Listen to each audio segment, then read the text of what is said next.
Hi అండి. ఈరోజు నేను ఏంటా కొబ్బరి ముక్కలు చూపిస్తున్నాను అనుకుంటున్నారు కదా, అదేనండి. ఈరోజు నేను చేయబోయే రెసిపీ కొబ్బరి ముక్కలతోనేనండి.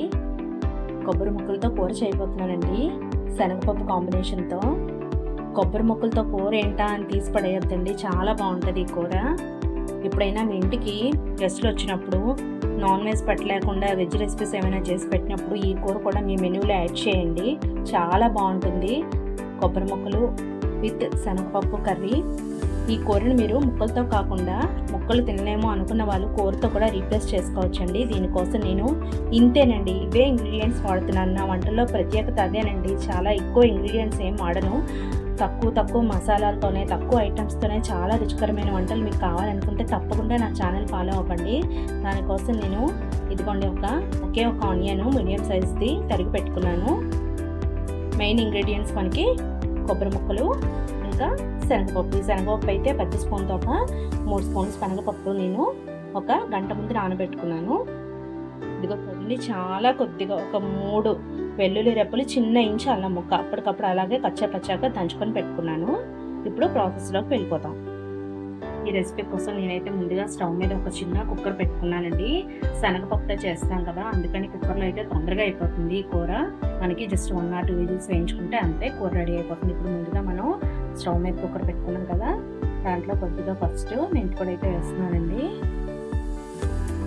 తర్వాత కలిపి పెట్టుకున్న ఆనియన్స్ ఒకసారి బాగా కలుపుకున్నామండి.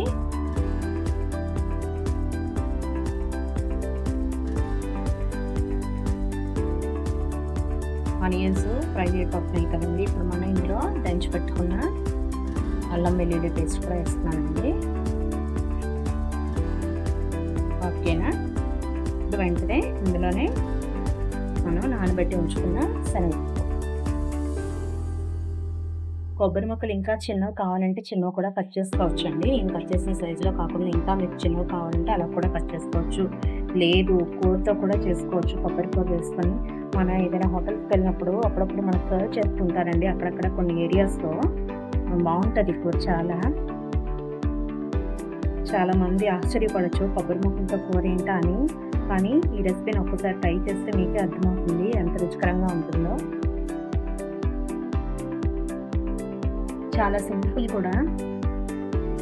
ఒక 10 to 15 మినిట్స్లోనే చాలా ఈజీగా ఉండే ఈ కర్రీ, ఎంతో టేస్ట్గా ఉండే ఈ కర్రీ రెడీ అయిపోతుందండి. అంతేనండి. ఇప్పుడు మనం కొబ్బరి ముక్కలు కూడా వేసుకుందాం.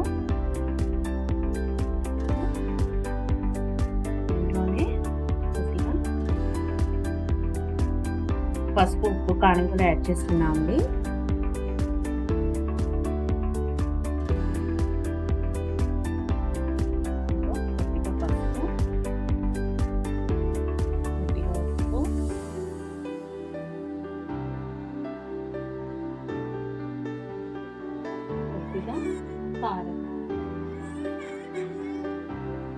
పసుపు, ఉప్పు, కారం వేసాం కదండి. ఒకసారి ఒక 2 minutes ఇలా లైట్గా ఫ్రై చేసుకుందాము. అప్పుడు ముక్కలకి ఉప్పు కారం బాగా పడుతుంది. ఇప్పుడు అంతేనండి, ముక్కలు మునిగే వరకు మనం వాటర్ పోసుకుందాం. నేనైతే ఒక 3/4 గ్లాస్ పోసానండి వాటర్.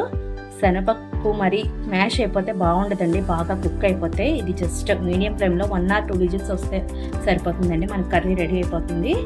ఇంకా కూడా మనం ప్రెషర్ తీసాక వాటరీగా అనిపిస్తే కొంచెం ఇంకా పెట్టుకోవచ్చు.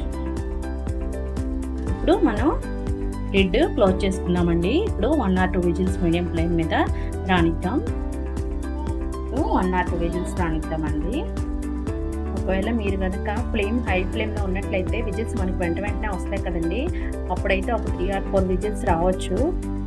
బట్ మీరు వంట ఫ్లేమ్ చాలా స్లోగా ఉంది అంటే, సిమ్లో ఉంది అంటే మనకి 2 విజిల్స్కి అయిపోతుందండి. ఎందుకంటే శనగపప్పు పలుకుగా ఉంటేనే బాగుంటుంది, అది మ్యాషిగా అయిపోతే బాగుండదు. మనకి విజిల్స్ అయితే కంప్లీట్ అయిపోయాయండి. ఇప్పుడు ప్రెషర్ తీసి చూద్దాము.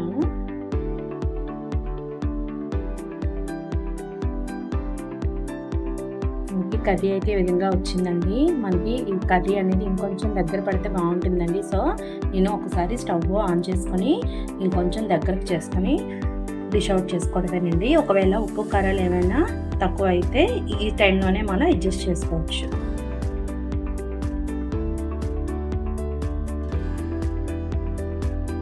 చూడండి మనకి శనగపప్పు కొబ్బరి ముక్కల కూర ఎంత బాగా వచ్చిందో. ఇది తినడానికి చాలా టేస్టీగా ఉంటుందండి. ఒక్కసారి తప్పకుండా ట్రై చేయండి. కొబ్బరి ముక్కలతో కూర ఏంటా అని మాత్రం అనుకోవద్దు అసలు. ఒకసారి తింటే మళ్ళీ మళ్ళీ మీరే చేసుకుని తింటారు. మనకి పూజలు వ్రతాలు ఏమైనా అయినప్పుడు మన ఇంట్లో కొబ్బరి ముక్కలు చాలా ఎక్కువగా ఉంటాయి కదా, అప్పుడు రొటీన్గా రెగ్యులర్గా పచ్చడే కాకుండా ఇలా కూర కూడా ట్రై చేసి చూడండి. మీ గెస్ట్లకి సర్వ్ చేయండి, చాలా బాగుంటుంది. వాళ్ళు కూడా మిమ్మల్ని అప్రిషియేట్ చేస్తారు. చూసారు కదా, శనగపప్పు మనకి మరీ మ్యాష్ అయిపోకుండా కొంచెం పలుగ్గానే ఉంటుంది, అలానే తినడానికి మనకి గట్టిగా కూడా ఉండదు. ఓకేనా, తప్పకుండా ట్రై చేయండి. మీకు నా వంటలు కనుక నచ్చితే please like and subscribe this channel. ఓకేనా, ఇంకా మీకు ఏమేమి వంటలు కావాలో కూడా నాకు కామెంట్ సెక్షన్లో చెప్పండి.